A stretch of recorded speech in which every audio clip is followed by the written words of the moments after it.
नमस्कार, मी सारिका आणि छोटीशी आशा या माझ्या चॅनलवर सगळ्यांचे सहर्ष स्वागत आहे। कशा आहात? आशा करते स्वस्त असाल, मस्त असाल, आनंदी असाल आणि एक स्माइल चेहऱ्यावर घेऊनच माझा व्हिडिओ बघत असाल अशा आशा करते। आज तुमच्यासाठी मस्तपैकी घेऊन आली आहे मी दोन गोष्टी।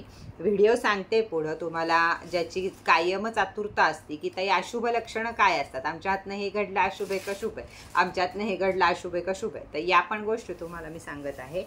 त्याचबरोबर तुम्हाला आज मी चांगली बातमी ही सांगत आहे की मार्गशीर्ष महिना जवळ आलेला आहे आणि लक्ष्मीची पावलं ज्यांनी दिवाळीमध्ये घेतली नाहीये त्यांच्यासाठी आज लक्ष्मीच्या पावलावर ऑफर पण आहे आणि वर फ्री गिफ्ट पण आहे। फ्री गिफ्ट आहे मणी सोप आणि मणी सोपवर सुद्धा आता आहे माझा फोटो। तर मणी सोप काय काम करतं हेही सगळ्यांना माहिती आहे, सेलेनाइट प्लेट काय काम करते हेही सगळ्यांना माहिती आहे। जास्तीत जास्त माहिती याची असे ज्योतिष कट्टावर बाबांच्या रीडिंगला मी आधी दिलेली आहे, तर तिथं जरूर बघा। आज आणि उद्या 1 ते 4 ऑफर राहणार आहे, तर जरूर या गोष्टीचा लाभ घ्या। दुसरी गोष्ट, पहिल्या फक्त आणि फक्त 30 जणांचे ज्यांचे पैसे पहिले येतील त्यांना हा साबण फ्री मिळणार आहे। सरसकट सगळ्यांना हा साबण फ्री नाहीये, पहिल्या 30 जणांना हा साबण फ्री आहे, याची नोंद घ्या। ज्यावेळी तुम्ही मला पैसे द्याल त्याच वेळी मी तुम्हाला सांगेल तुम्ही ऑफरमध्ये बसला आहात का बसला नाहीये ते, त्यामुळं घाई करा आणि पटपट पटपट आपली ऑर्डर बुक करा।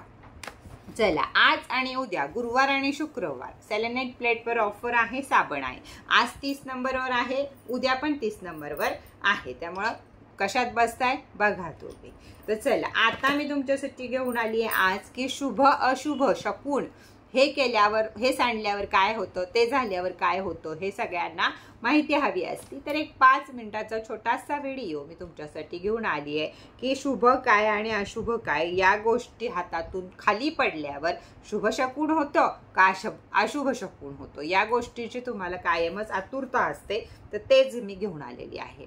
तर आज बघूया आपण अशुभ लक्षणं काय काय असतात, म्हणजे त्याच्या व्यतिरिक्त तुम्हाला कळेल शुभ लक्षणं। कारण मी जर आता तुम्हाला शुभ लक्षणं सांगितली तर एक माणसाची बुद्धिमत्ता अशीच असते की तुम्ही त्याचं मला उत्तर विचारणार तर असं झालं तर काय होतं। मी जर आता तुम्हाला म्हटलं की पूजेच्या थाळीला असं झालं तर असं, पण तुमच्या ते नाही डोक्यात राहणार, तुम्ही बरोबर मला हा प्रश्न करणार, पण ताई ते जर असं झालं तर काय करायचं, म्हणून मी तुमच्या आधीच तुम्हाला ते काय झालं तर काय करायचं किंवा काय अशुभ आणि काय शुभ हे तुम्हाला सांगत आहे। तर अशुभ लक्षणात या गोष्टी हातून खाली पडल्या तर त्या अशुभ असतात, मग त्यासाठी आपण काय करावं। सगळ्यात पहिली गोष्ट, पूजा आरती याची थाळी खाली पडणं हे मोठं अशुभ लक्षण आहे। देव आपल्यावर नाराज आहेत, आपण काहीतरी देवाच्या बाबतीत चूक केली आहे हे त्याचं कारण आहे। दुसरी गोष्ट, कोयरी कुंकाचा करंडा, हळदी कुंकाचा करंडा हातनं पूर्ण सांडून जाणं म्हणजे सुद्धा अशुभ लक्षण आहे। देवाचं ताट सांडणं पण अशुभ लक्षण आहे आणि कुंकू हळदी कुंकाचा करंडा कोयरी सांडणं सुद्धा अशुभ लक्षण आहे। देवाचं ताट हातून पडलं तर देव नाराज आहेत किंवा कुटुंबावर कोणतं तरी संकट येणार आहे हे त्याद्वारे कळतं। कुंकू सांडलं तर तेच आपल्या पतीवर काही ना काहीतरी आहे या गोष्टी कळतात। आता ज्यांना हे शास्त्र मान्य आहे त्यांनी ऐका, ज्यांना नाही मान्य त्यांनी सोडून द्या। कुणीतरी हे करू नका फक्त कमेंट या गोष्टीला की काय हे असती काहीतरी कमेंट, ती मला लक्षात पण नाही येते, ती करू नका। तर यावेळी काय करायचं, आता पूजेची थाळी तुमच्या हातातनं पडली की समजा आपल्या घरावर काही ना काही संकट येणार आहे, पूजाची थाळी उचलायची, परत सगळी सजवायची आणि परत एकदा देवाची आरती करायची किंवा तुम्ही जे काम करत असाल ते परत एकदा करायचं आणि देवाची माफी मागायची, पूर्णपणे शरण जाऊन त्यांना माफी मागायची। माझ्याकडनं जे काही चुकलं असेल त्याची चूक भूल माफ करा आणि माझ्या परिवारावर कोणतंही संकट येऊ देऊ नका। तुम्ही मला ही सूचना दिली, मी त्याची काळजी घेते, पण बाकी सगळं तुमच्या हातात आहे, माझ्याकडनं हे घडलं तर मला माफ करा। त्याचबरोबर त्याच दिवशी संध्याकाळी महादेवाच्या देवळातच जाऊन तुपाचा दिवा लावून यावा आणि तिथं सुद्धा महामृत्युंजयाचा तुम्हाला जमेल तेवढ्या वेळा 108 वेळा जमला तर 108 वेळा जप करा. महादेवालाही सांगा, देवांचा देव महादेव आहे, महाकाल आहे तो, त्यामुळे जे काही संकट आलं असेल ते त्यांच्यापाशी घेतील. महादेवांना तीच प्रार्थना करायची, हे महादेवा जे काही संकट माझ्यावर आलं आहे ते संकट सगळं तू तुझ्या पदरात घे आणि माझ्या परिवाराला सुखी समाधानी ठेव.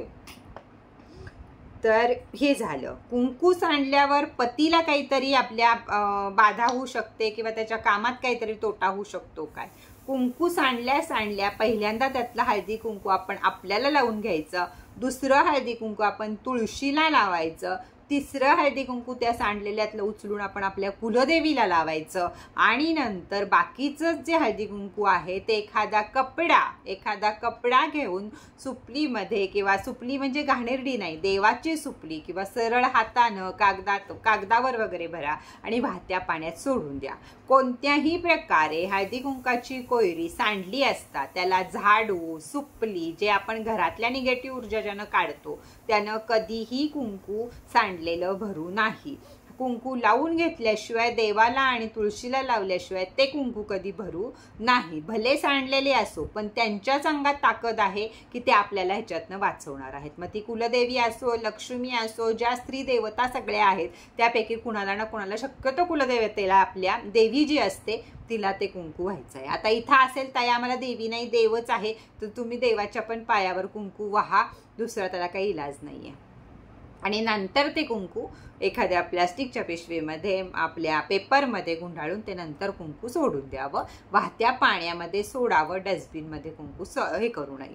यापन दिवशी जाऊन, जेव्हा असं घडेल त्या दिवशी पण जाऊन महादेवाच्या देवळात तुपाचा दिवा लावावा आणि जे कोयरी आपली सांडले, चौफुला आपला सांडलाय तो स्वच्छ घासून पुसून त्यात हळदी कुंकू भरून जाऊन घेऊन महादेवाच्या देवळात जावं. आणि जिथं पार्वतीची जागा आहे, इकडं शिवलिंग आहे आणि इथं पार्वतीची जागा आहे, या दोन ठिकाणी हळदी कुंकू व्हावं आणि तिला प्रार्थना क्षमा याचना करावी, हे माता पार्वती माझ्या सौभाग्याचं रक्षण कर, ही प्रार्थना करावी. तुपाचा दिवा लावावा आणि निघून यावं.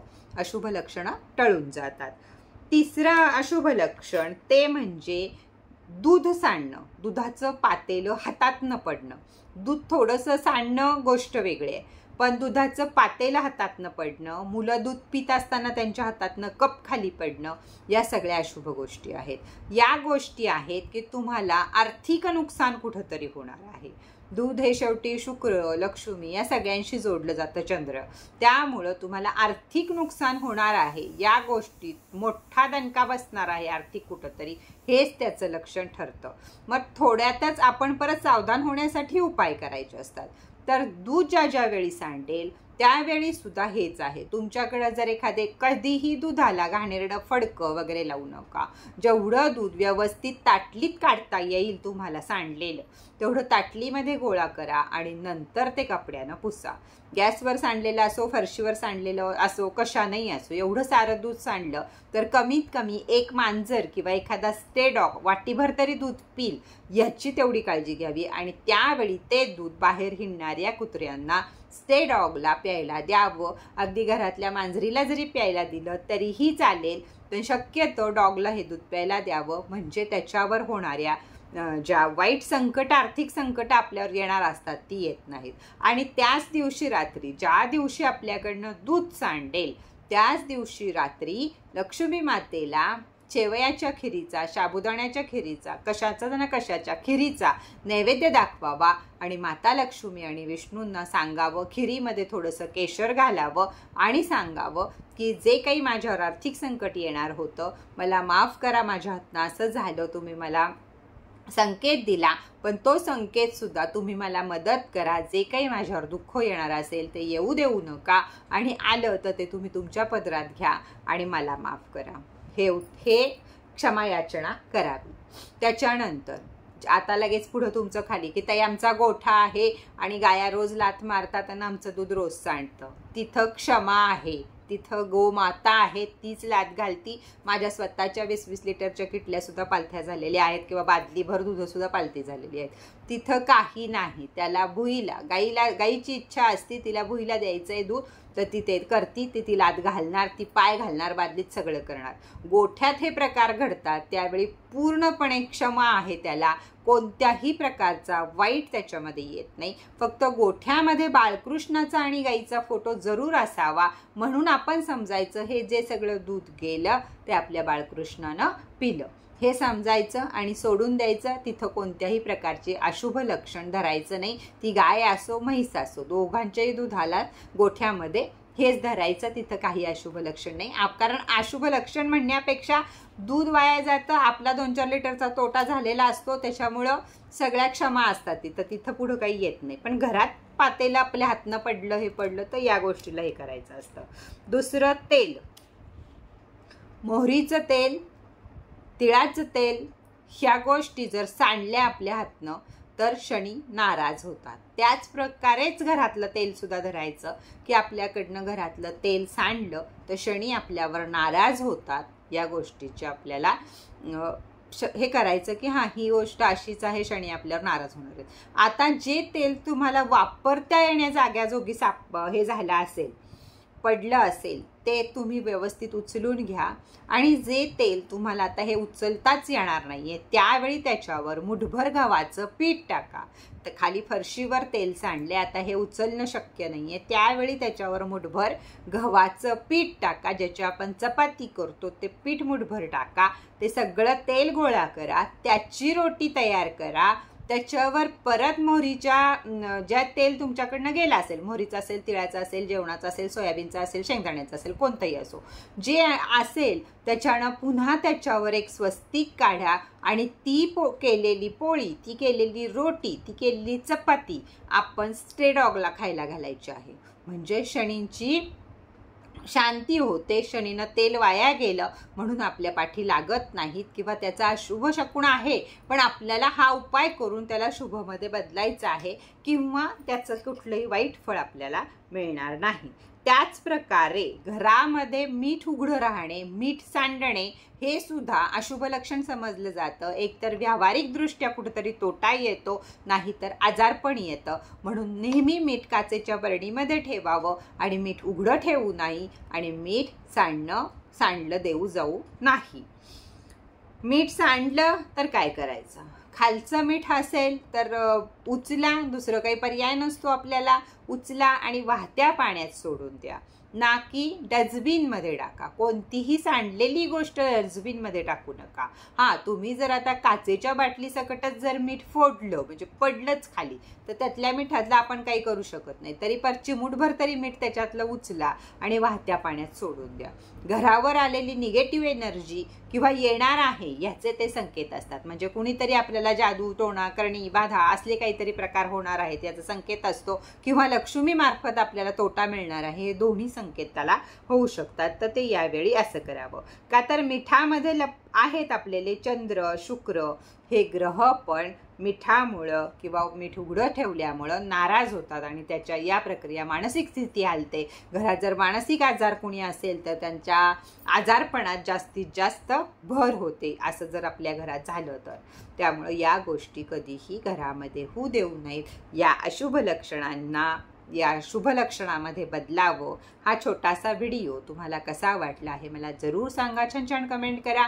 वरती दिलेल्या नंबरवरती ज्या ऑफर चालू आहेत, शेवटचा महिना आहे आता, डिसेंबर महिन्याच्या वर्षाच्या शेवटच्या ऑफरला कुणीही मागं पुढं पाहू नका. ऑफरमध्ये भरभरून भाग घ्या, म्हणजे तुम्हाला छान छान वस्तू ऑफरमध्ये कमी दरामध्ये मिळून जातील. तर वरती दिलेल्या व्हॉट्सअप नंबरवर फक्त आणि फक्त व्हॉट्सअप मेसेज करा, व्हॉइस मेसेज करा. प्लीज प्लीज प्लीज कॉल कोणी करू नका.